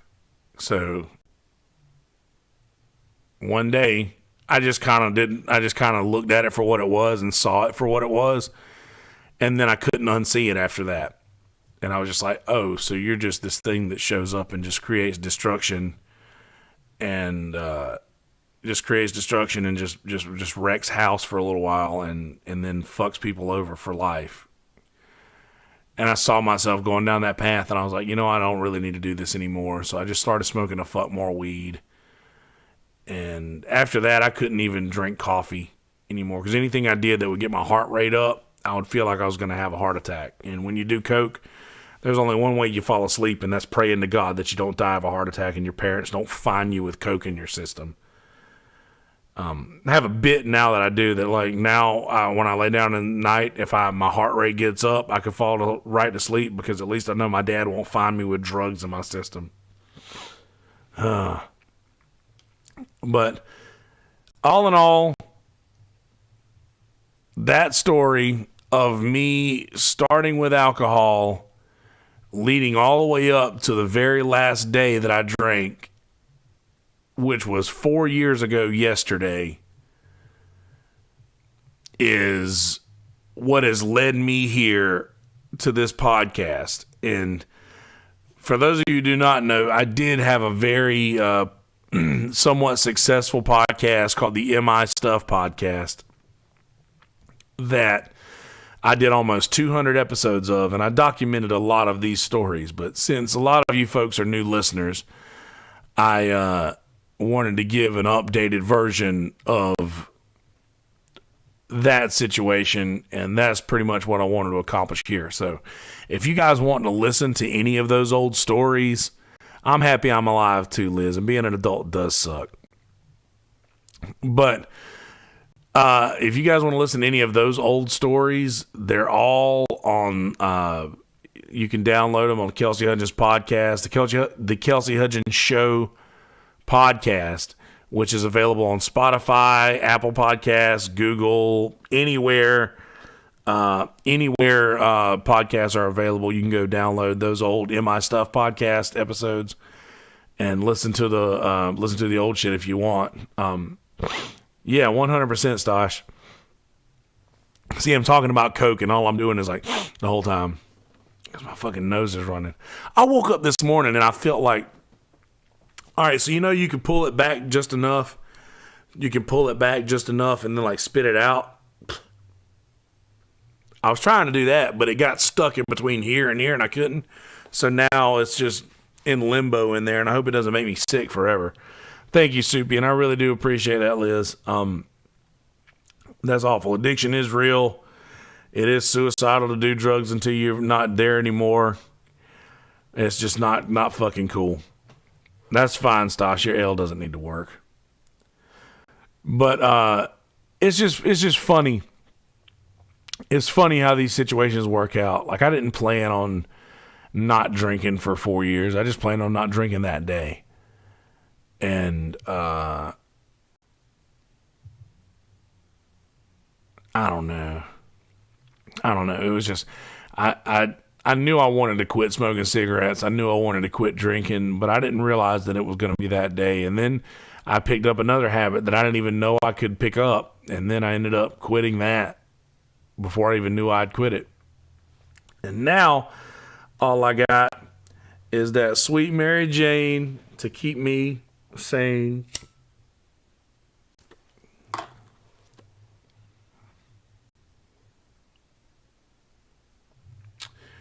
And I think I'll go 4 more years. So I will end this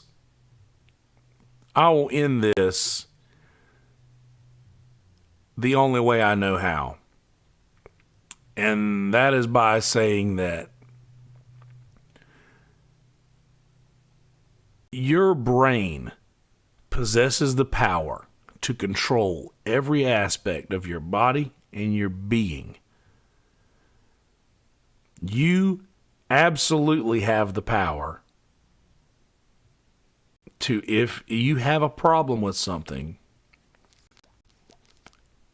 and you want to quit it, you have the power to do that.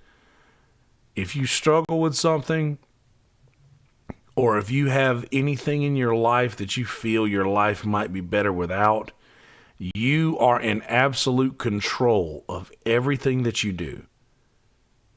You can stop these things. That little fucking 1.5 ounces of liquid in a cup was running my life. And I'm much bigger than that.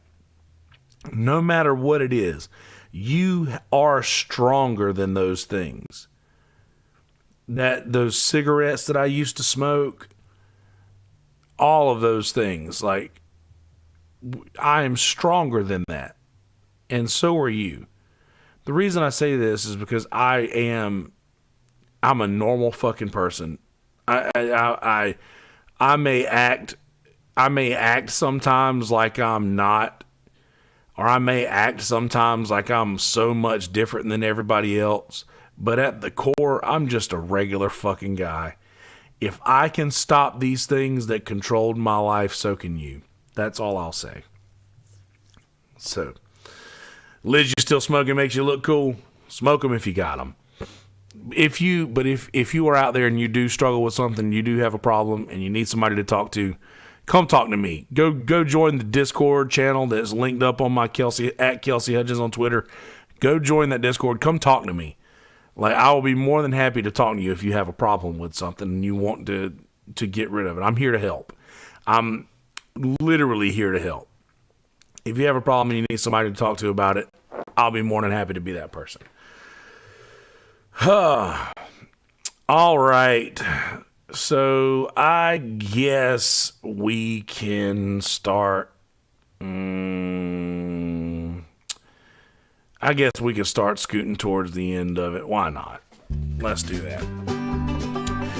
Please go to screwballwhiskey.com, SKREW Ball Whiskey, and check out all the fine stuff they got going on over screwballwhiskey.com. Screwball Whiskey, tomorrow's stories begin right here, the original peanut butter whiskey. Don't let those other posers fake you out.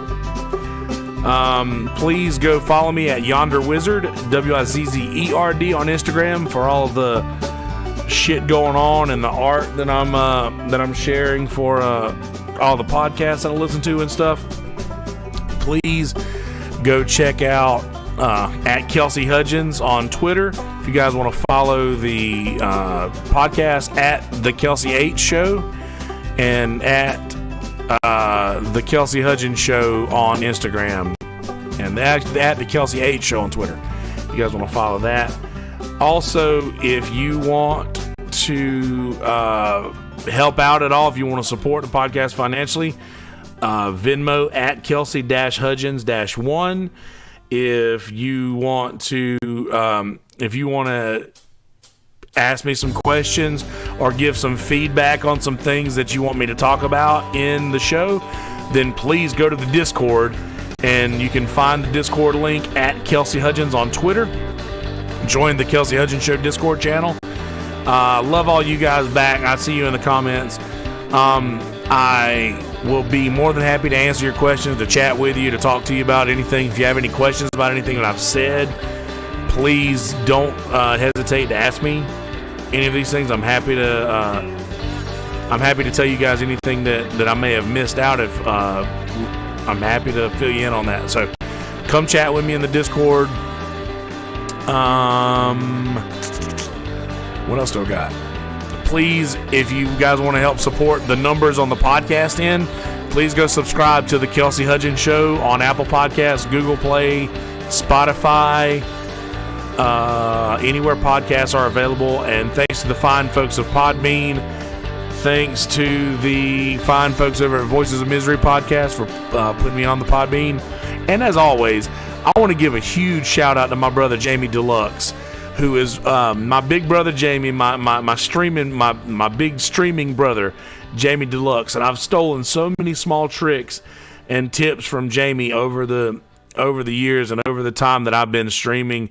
And I'm just very, very thankful that Jamie Deluxe is a person that exists in this world that I know, so that I've stolen so many really cool things from him, and I've gotten a lot of you guys from Jamie. So thank you guys so much for supporting me over all this time that I've been doing this streaming thing. I've gone way up in subscribers over the last couple of months, and I have Jamie to thank for that again, and I just really, really want to give him a big shout out right here for that. So, and I know that this is a drop in the bucket, my subscribers to his, but if you do not follow Jamie Deluxe, DLUX, on YouTube, please go follow Jamie Deluxe. Subscribe to him. He is working very hard to expose Hollywood secrets and awful things like that. So please go follow and check out Jamie Deluxe. Love you back, Staj, Tori, Abby, Liz, everybody who's been here. Yep, Green Band knows Jamie Deluxe is the man. So I think that's all I got. If you guys want to download my music, go follow Kelsey Hudgins on Spotify. And all my music is there. But anyway, I'm going to go ahead and let you guys get the fuck out of here. It's 10 o'clock on the East Coast. I am hungry. I want food. I love you all. I will leave it at that. In a world full of shitty people, don't be one of those people. Be a good person.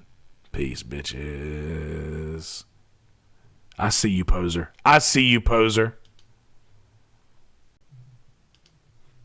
All right, guys. Be good people. Please smash that like button. Please hit that subscribe button. Be good people. In a world full of shitty people, don't be one of those people. Be a good person. Peace, bitches.